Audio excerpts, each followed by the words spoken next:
The Chief of Police for Charlotte-Mecklenburg County, Chief Johnny Jennings.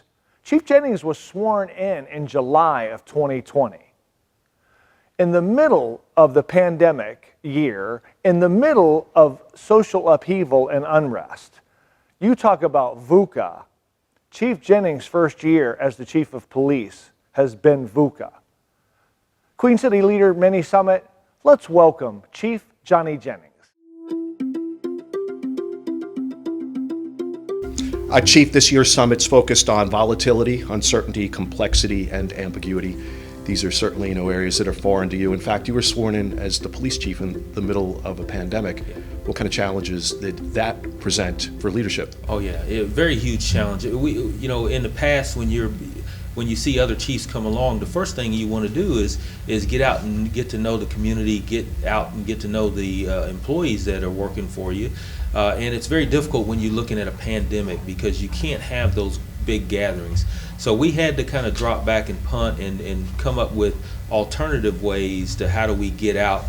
So initially my focus was meeting with smaller groups, of course with social distancing, and trying to be safe with the COVID pandemic going on, as well as virtual. So I tell you what, Zoom has been everybody's friend here over the last year or so, because it does allow you to still get out and reach out to the people that you normally would reach out to in person. So that's been challenging in and of itself, but I think we've made the best of it and done as best we can with what we have, with the situation we have in front of us. And those who aren't intimately familiar with the profession, this is a people business, and getting out and engaging with people is an important part of that business, is it not? It's probably one of the most important parts. Building those relationships early on is very important. You have to be able to let people know who you are, let people in, and to be able to be successful as a police department, you have to have those relationships, and so we have to figure out ways to continue to do that even through a pandemic.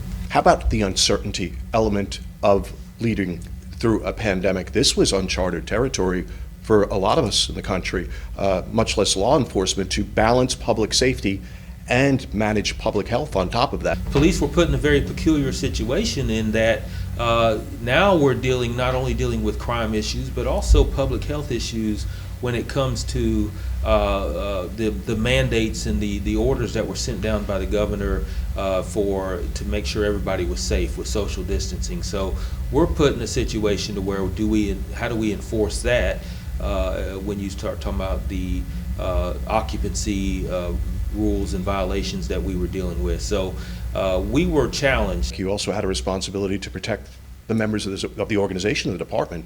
Yes. 270, 290 of your folks here, our family, CMPD, were infected with COVID. That's a lot of responsibility and a lot to take on for a leader, is it not? It is a lot, and we forced a lot of information out to make sure that our people were educated and they knew what it takes to protect yourself against this pandemic. And we put a lot of effort and a lot of money into that, particularly with the PPEs that we had to purchase and make sure our people were safe. When you start looking at employee wellness, you have to give them the equipment and the tools to make sure that they're going to be safe out there, not just against the violence in the city or people that they come in contact with, but now we're looking at staying safe against contracting COVID. And that's always scary, as you know. We were fortunate. What do you attribute some of that low infection rate here to? We were intentional, education and then compliance to that education. So we were intentional constantly from our command down to make sure that our officers knew what they needed to do to protect themselves, and that we were pretty strict on ensuring that they did that, wearing the mask. Anytime you're out in public and you come in contact, we gave them specific guidelines. Despite all of your best efforts, we do have a couple of hundred people who were infected. You were infected yourself and had to lead while after contracting COVID. How difficult was that? Yeah, again, that's when technology becomes your friend, and so I was able to do a lot of work from the computer and still have my meetings and still meet with my staff and stay abreast of what was going on within the agency. So technology was very beneficial there, but it was still rough going. I mean, to be able to, knowing you're having symptoms of this pandemic and you're still trying to fight through it and still trying to lead the organization, it wasn't the ideal time because it was still fairly new in my leadership time and a very important time in my leadership of CMPD. So I felt like I had to fight through that and make sure that we continued some of the work that we started prior to me contracting COVID. So. A lot of uncertainty during that time, learning as we go. Again, this is new, uncharted territory, no less of an environment that was volatile. I mean, for those, and you remember it pretty well, I would suspect, you take over and we're in the throes of, social justice reform demonstrations, not just across the country, around the world, and right here in our backyard. And this went on for quite a bit of time. How did you manage that? To be able to have to manage both the pandemic and some of the rioting that you saw and the protests that you saw, that you had to be able to make sure that people were safe all the time and your officers were not getting worn out to where they couldn't provide service to our citizens. And so we had to keep the focus, and we had to make sure that we're constantly checking up on our officers and their well-being and letting them know that there's help out there. If you're feeling like you can't handle certain situations, or if the stress is getting to you and you need some other resources to somebody to talk to. So we pushed that out quite a bit to make sure they knew that they weren't in this alone, and that they had resources that can help them cope mentally if they needed that. And then also to recognize if they needed that help mentally, and to remove that stigma of saying that me seeking that help portrays me as weak or unable to handle the job, and that's not the case at all. So we wanted to remove that and give people that opportunity to say, hey, I'm having difficulty handling this situation, and I'm going to need some help doing so, and we provided that assistance. You've been in law enforcement for close to 3 decades. Yeah. Fair to say that year, 2020, managing the pandemic, managing the demonstrations, arguably one of the more difficult, challenging periods of time in the profession? There's no doubt. I mean, there's no argument to it. I mean, I literally, there were times that, I had the opportunity to retire last year. And there are times you wake up in the morning and you wonder, what am I doing? But I also knew that there is more work to be done. I still have more to give to this organization. One that's been great to me over the course of almost 30 years, and I feel like that we have some great progress that we're making to get through to the other side of this. And I think in the end, we're going to look at 2020, and we're going to see how it made us stronger and didn't tear us down as much as it tried to. We're going to be a much better agency because of it. And you've heard the criticism. You're right there at the tip of the spear. People were very critical of the profession, even the organization. How does a leader like you not take that personally? Well, you can't. You have to realize that some of the comments, because you're in some hostile situations and some volatile situations in meetings, and regardless, whether it's public officials, whether it's the public, citizens, community leaders, they have a high expectation of what policing should be. So I think the first thing you have to do is put your personal feelings aside and listen. Big of a balancing act is it, leading through volatile times like that? I mean, gosh, you had so many interests that you really had to look after. You obviously had the community interest. You had internal, your officers and civilians that work for the department, elected officials. There's just a multitude of stakeholders that you really had to consider. How tough of a balancing act is that? It's very difficult. The biggest one that you mentioned is the internal versus any external, right? So I was at the time that I'm trying to listen to the external and to compromise and deal with that and to change the culture of our organization. I also have to listen to the internal and see what are their needs, what do they need to continue doing their job. Our employees were just fantastic through all of this. It still amazes me that we never put our heads down. We continue to serve the community. So to be able to balance that and to make sure that it's not us against them, and that's the message I wanted to portray, not just to the internal folks, but also to external. You talked about how those events impacted the community, how it impacted the organization. How did it impact you in terms of leadership? It did, in a sense that it actually enhanced some of the my leadership qualities that I needed to be successful in this organization.